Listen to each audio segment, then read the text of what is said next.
A baseboard heater is simply wires and a heating element in a steel casing.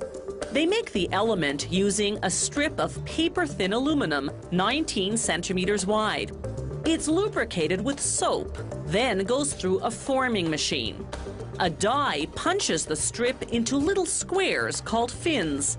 They measure 16 by 20 millimeters each and have a circle in the middle. The machine pierces the circles and cuts the fins apart. This machine churns out 600 fins per minute. It stacks them on steel tubes, the lengths of which vary according to the length of the heater.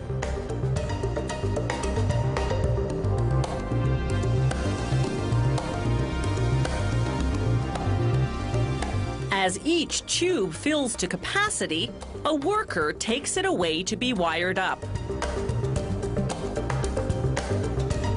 Elsewhere in the factory, meanwhile, they make the heater's casing using what's known as cold-rolled steel, a flexible type of steel that can be worked without using heat. After a squirt of oil for lubrication, the first die cuts holes for attaching the baseboard to the wall. Then the second die cuts holes for attaching the heating element to the casing. Now the steel travels through what's called the roll former, a machine whose series of rollers successively bend the flat strip of metal, one fold at a time, into the shape of the casing. From start to finish, 20 rollers make 20 bends. The process takes exactly 146 seconds per casing.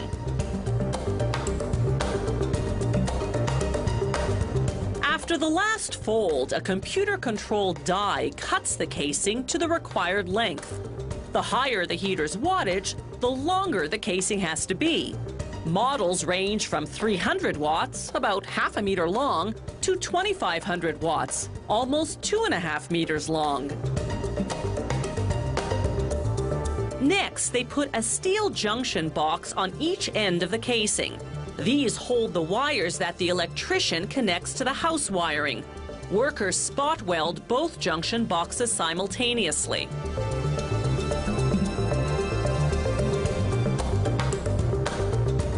After a thorough washing, computer-controlled sprayers coat the casings in paint powder. Then it's into an oven for about 20 minutes at 185 degrees Celsius. This transforms the powder to liquid, drying it instantly.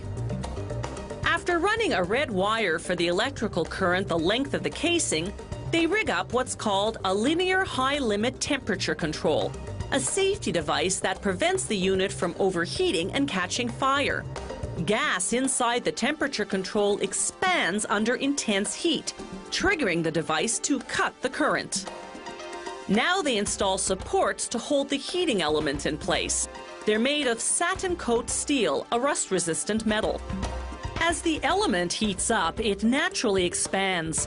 To prevent it from scratching against the metal casing and making annoying noises, they install a heat-resistant plastic bushing. Now they connect the red wire that'll carry the electrical current to the heating element's black wire, capping it with a wire connector. They clip it to the cover of the junction box, easy access for the electrician installing the baseboard. Then they close the junction box cover. At the other end, they connect the red wire and the black wire to the temperature control wire. This runs the electrical current through the safety device at all times. After a voltage test, they close her up and snap on a panel to cover the element. Being toasty warm is now just an installation away.